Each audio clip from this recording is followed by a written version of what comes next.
Let's talk about something that so many of us get caught in, sometimes without even realizing it. It's this invisible force, this thing called the approval trap. I remember this feeling so clearly. It was like a constant background noise in my life, this quiet hum of anxiety under everything I did. The harder I tried to make everyone happy, the emptier I felt inside. And, that feeling, it always got louder at night. Picture this. I'm on my balcony in Pune. It's 3 in the morning, the whole city is quiet, but my mind is just loud. It's racing, and I'm just staring at my phone, completely stuck. What am I stuck on? Well, first, my cousin's wedding photos. They're perfect, of course. Everyone looks so happy. Hundreds of comments about what a perfect match they are. And then, that's layered on top of the phone call I had with my mother earlier.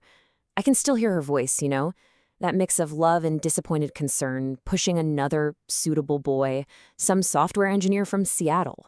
See, my real life has Arjun, a musician who I absolutely adore. But the expected life, the one that would make my parents beam with pride, that involves someone totally different. So I was living this double life.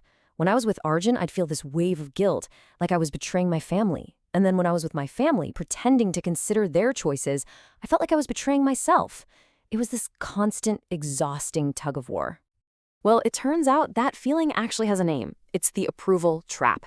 And it's such a cruel paradox, isn't it? You think you need someone else's validation to feel worthy, but every single time you bend yourself out of shape to get it, you end up feeling more and more hollow, like a fraud. It's this vicious cycle of tiny, chronic self-betrayals. And honestly, it's a fast track to anxiety and depression. So how do you even begin to get out of that? For me, the answer came when I had this huge realization that the fight wasn't really with my parents. The real battle, the one that was exhausting me, was happening inside my own head. There was this committee of voices in there, and I didn't even know they existed. And this was the big aha moment that changed everything. My therapist introduced me to this idea from way back in the 1950s called transactional analysis. And the core idea is pretty wild. We don't just have one single personality. We're actually made up of 3 distinct ego states, or voices, that are constantly talking and sometimes arguing with each other. So let's meet the committee, right?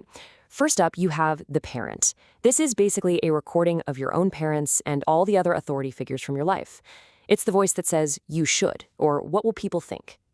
Then you've got the child.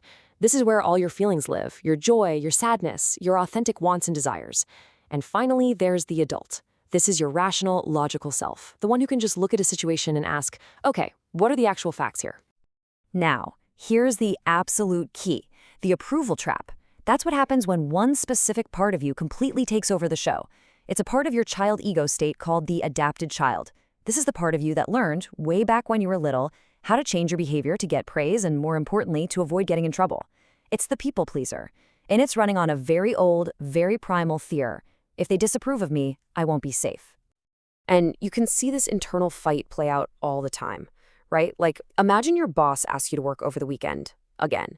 Your adapted child immediately freaks out, oh my gosh, I can't say no. Then your critical parent jumps in with the guilt trip. Come on, good employees make sacrifices. But listen closer, your other voices are there too. Your natural child is just whining, I'm so tired. And your adult, if you give it a second to speak, can calmly say, you know what, I'm exhausted. I can just explain that I'm not available. So the key to escaping the trap, what I learned, wasn't about trying to get rid of the parent or the child. No way. It was about learning how to intentionally call on and strengthen my inner adult. Because here's the thing about the adult. It has a superpower. It can tell the difference between a real, present-day threat and an old, lingering fear. My adapted child felt like my parents' disapproval was a 5-alarm fire, a total catastrophe. But my adult, it knew the truth. It knew that, yeah, it would be uncomfortable, but I was a grown, financially independent person who could absolutely 100% handle it. So that's what I did. I prepared for that big conversation about Arjun using my adult. Step 1, I literally told myself, you are not a powerless kid anymore. You have options, you have resources. Step 2, I changed my goal. The goal wasn't just to keep the peace. The goal was to be honest. And step 3, I prepped myself for the fallout. I accepted that they were probably going to be upset, and I decided I was strong enough to sit with their discomfort without backing down. And the result was exactly that. Was it hard? Oh, absolutely. My mother cried. My dad didn't talk to me for 2 weeks. It was really uncomfortable. But that tight, heavy knot that had been sitting in my stomach for years, it was gone. I felt light. For the first time, I wasn't performing.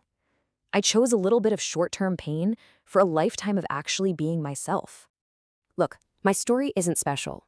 This internal battle is something millions of us are dealing with every day. The good news is, this framework I learned gives us all a kind of blueprint, a universal guide for anyone who wants to start making a real change. The very first step is just to start noticing these voices in your own head. Just listen to the kind of language they use. Your critical parent loves words like should and must. Your adapted child is all about that fear of saying no. But your adult is calm. It's curious. It just wants to know the facts and see the options. Honestly, the most powerful, most revolutionary thing you can do is to just pause. Seriously, before you automatically say yes to something you don't want to do, before you react out of that familiar guilt or fear, just take 3 seconds, just a breath. And in that moment, ask yourself, wait, who's talking right now? That tiny little gap, that's where your freedom is. That's where you make space for your adult to step up. Okay, so you might be thinking, this all makes sense, but what do I do?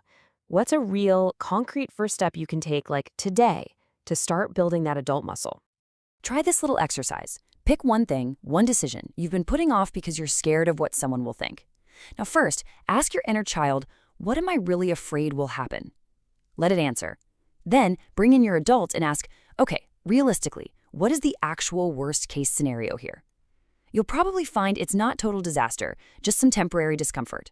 And finally, ask your adult to list all the resources you have, inside and out, to handle that outcome. This isn't about jumping into action, it's just about shining a light on the fear. And I really want to be clear about this. This whole process, it's not about being selfish or rejecting your family or abandoning your culture. It's the exact opposite. It's about learning to show up in your relationships as your full, true self. It's about making choices consciously from your adult self instead of just reacting automatically based on programming you got when you were a kid. Because at the end of the day, that committee in your head, it's always in session. Those voices are always going to be there. The question isn't how to shut them up. The real question is, who are you going to hand the gavel to? Who are you letting lead?